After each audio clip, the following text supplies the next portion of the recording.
Hello students, welcome back to your whole learning platform Vedika Commerce classes. Today we are going to solve a numerical question of Workman Compensation Reserve WCR. ठीक है, last class में we already have done how do we calculate or how do we journalize the Workman Compensation Reserve's journal entries. Now we are going to journalize these transactions with a numerical question. Fine. So without wasting time, let's have a question. And question is, हमारे पास 3 partners हैं A, B, C, जिनका old ratio is 4:3:2 और वो अपना ratio change कर रहे हैं. New ratio would be 2:3:4. Okay. Then उन्होंने अभी तक वर्कमैन कंपनसेशन रिजर्व जो मेंटेन कर रखा है that is 90,000. ओके, अब आपको इस रिजर्व को कन्वर्ट करना है उन पार्टनर्स के अकाउंट में या जर्नलाइज करना है फाइनली कि हम इस रिजर्व को किस तरह से आगे ट्रीट करेंगे जब भी पार्टनर्स का रेशो चेंज होगा. तो हमारे पास फर्स्ट क्या है, हमें अकाउंटिंग ट्रीटमेंट शो करना है WCR का. अगर हमारी फर्स्ट सिचुएशन है देयर इज नो क्लेम, कोई क्लेम है ही नहीं, तो हमारे पास तो सारा का सारा रिजर्व जो है वो एज अ प्रॉफिट रहेगा ना पार्टनर्स के लिए. जब हमारे पास कोई क्लेम ही नहीं है, पूरे साल में कोई एक्सीडेंट नहीं हुआ, लेबर को हमें कोई पैसा नहीं देना है क्लेम का, देन हमारे पास जो रिजर्व का पैसा था 90,000 वो सारा का सारा पार्टनर्स में उनके ओल्ड रेशो में डिस्ट्रीब्यूट हो जाएगा. ठीक है, तो हमारे पास एंट्री क्या होगी, फर्स्ट केस के अंदर हमारी एंट्री होगी workman compensation reserve account debit to partners. अब पार्टनर्स हमारा क्लेम तो है ही नहीं ना, तो हमारे पास A is capital account, B is capital account and to C is capital account. अब किस रेशो में हमारे पास रिजर्व कितना था, 90,000 का रिजर्व था. अब किस रेशो में डिस्ट्रीब्यूट होगा, रिजर्व तो हमेशा पुराना है तो पुराने रेशो में ही डिस्ट्रीब्यूट होगा. तो क्या रेशो था हमारा, रेशो वाज 4:3:2. तो इस 90,000 को हम इसी रेशो में कन्वर्ट कर लेंगे. कैसे कैलकुलेट करेंगे, A का शेयर क्या है 4 डिवाइडेड बाय 4 + 3 + 2 9. ठीक है, इनटू कितना है हमारे पास रिजर्व 90,000 का. ठीक है, तो हमारे पास यहां से A का रेशो निकल जाएगा, कितना आ जाएगा यहाँ पे 40,000. अब 40,000 उस 90,000 में से 40,000 तो A को मिलेंगे, B को कितना मिलेगा भाई, B का रेशो कितना है 3/9, तो 3/9 इंटू 90,000.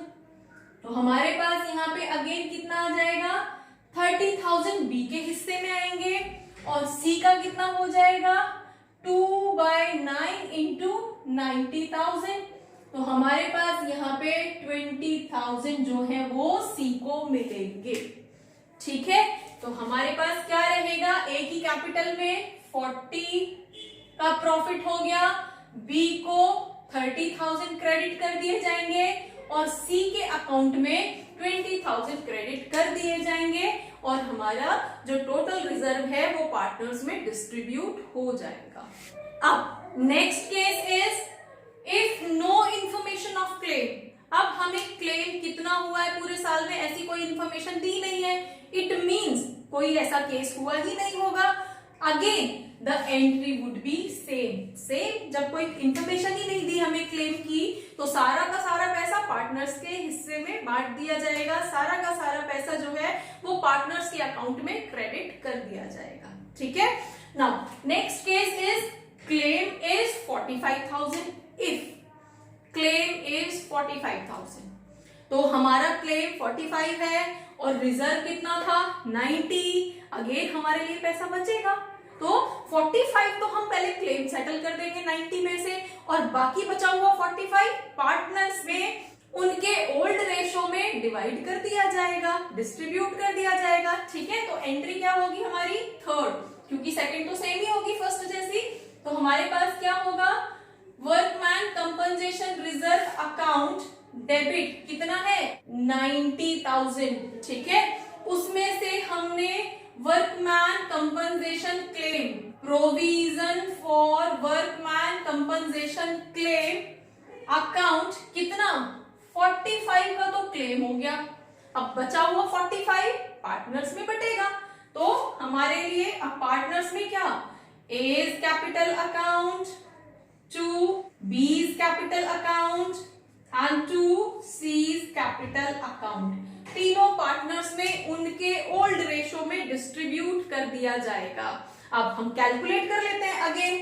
तो ए का क्या होगा हमारे पास, ए का रेशो क्या था 4/9 इंटू, अब पार्टनर्स के लिए कितना अमाउंट बचा है 45, तो 45 में से डिस्ट्रीब्यूट होगा ना, तो हमारे पास दिस बी का क्या हो जाएगा 4/9 इंटू 45,000, सी के हिस्से में कितना आएगा 2/9 इंटू 45,000, तो हमारे पास यहाँ पे कितना आ जाएगा 9 5 देन 20,000 ए को मिलेंगे, 15,000 बी को मिलेंगे और 10,000 हमारे सी के हिस्से में आएंगे।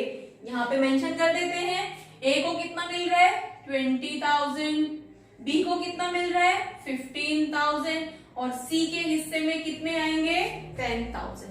अब ये इन पार्टनर्स के लिए इनकम है, ठीक है, इसलिए हम यहाँ पे इनकम की फॉर्म में क्रेडिट कर रहे हैं।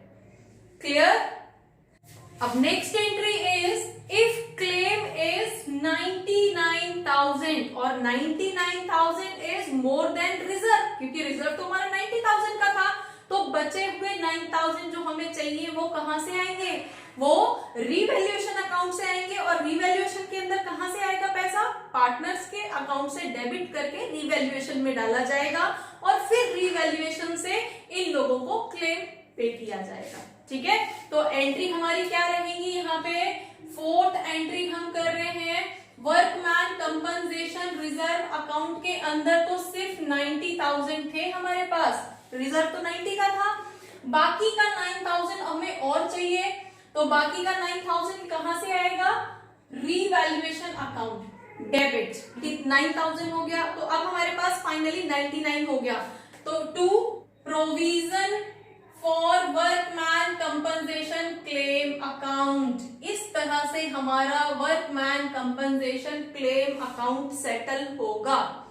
लेकिन द क्वेश्चन इज कि ये 9,000 कहां से आएंगे, तो रिवैल्यूएशन के अंदर हम कहां से ट्रांसफर करेंगे, पार्टनर्स के अकाउंट से, क्योंकि जब प्रॉफिट होता है, जब पैसे बचते हैं, जैसे हमारे लास्ट केस में हुआ था, तो पैसे बचे थे तो उस पैसे से पार्टनर्स के अकाउंट में क्रेडिट कर दिया गया था, इनकम हुई थी पार्टनर्स को, तो अब जब जरूरत है तो पार्टनर्स की तो पे करेंगे। तो हमारे पास यहाँ पे सेकेंड एंट्री इसकी क्या हो जाएगी, फोर्थ की first entry and second entry.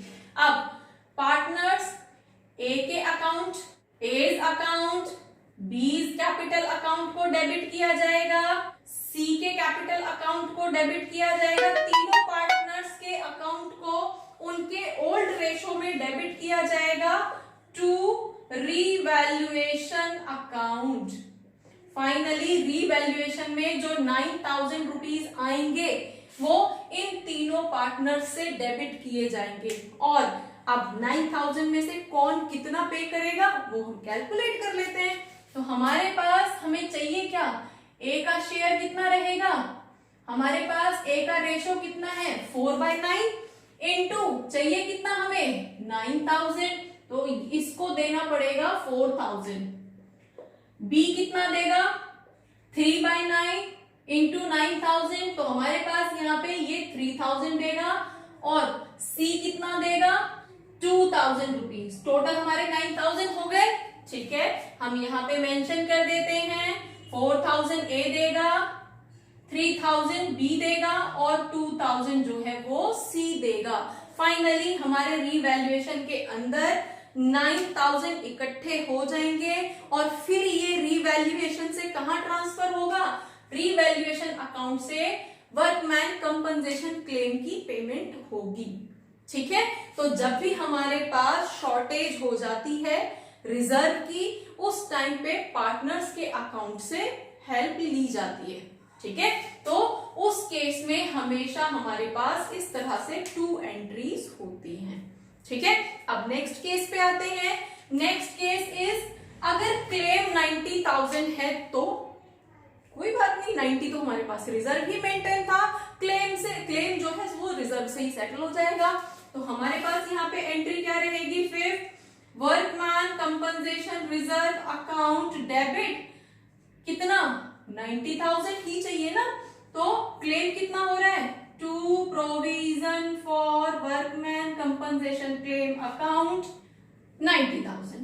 तो 90,000 क्लेम जो है वो इटसेल्फ रिजर्व से ही सेटल हो गया, ना पार्टनर्स के लिए कुछ इनकम बची और ना ही पार्टनर से कुछ लेने की जरूरत पड़ी। तो पार्टनर्स यहाँ पे इफेक्ट ही नहीं हुए।